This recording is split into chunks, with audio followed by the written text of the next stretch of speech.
Audio Jungle.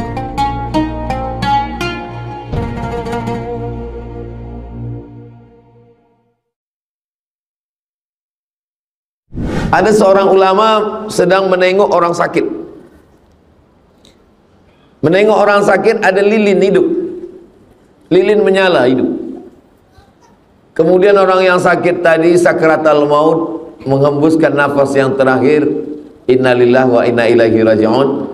Ulama tadi terus menghembus lilin, memadamkan, mematikan lilin. Padam lilin, gelap semua.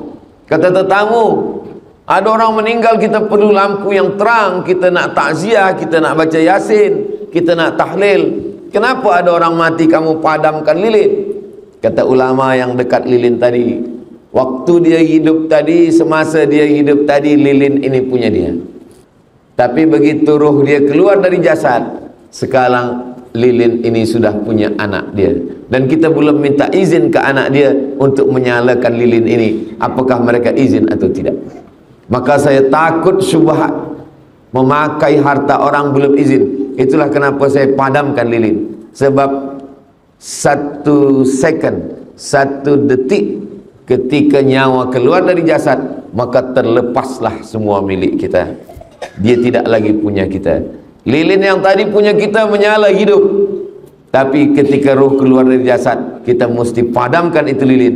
Sebab dia bukan lagi milik kita, tapi sudah milik anak-anak kita.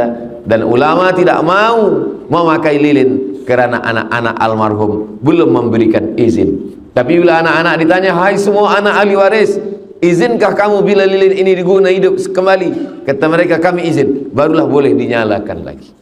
Itulah kenapa banyak orang tidak mau datang tahlil. Sebab apa? Nanti bila dibagikan minum, dia takut minuman ini harta warisan yang belum dibagi. Bila dibagi makanan, dia takut makan, rupanya makanan ini adalah harta warisan yang belum dibagi. Maka satu daripada keluarga ahli waris bagikan iklan kepada semua hadirin hadirat yang berhadir, ini air minum dan makanan semua yang ada dah sedia. Ini bukan harta daripada warisan yang belum dibagi. Jangan kamu takut, jangan kamu segan. Ini adalah sedekah daripada anak-anaknya, supaya tetamu tidak ada berat hati, susah hati, dan tak sedap hati untuk minum dan makan. Bahkan di rumah itu pun, rumah itu tidak lagi punya almarhum. Lantai rumah itu sudah menjadi milik ahli waris, dan mereka belum berbagi lagi. Bila kita bertamu ke rumah orang, assalamualaikum, idza sta'zana ahadukum salasan, kalau kita minta izin 3 kali, falam yu'zan, tak ada izin, falyarji, baliklah pulang ke rumah. Sekarang kita dah minta izin 3 kali, dan rupa-rupanya rumah ini masih lagi musyarakah, bersyarikat, berkongsi. Istri dapat 1/8, anak lelaki dapat 2 bagian, anak perempuan dapat 2 bagian, dan mereka belum berbagi.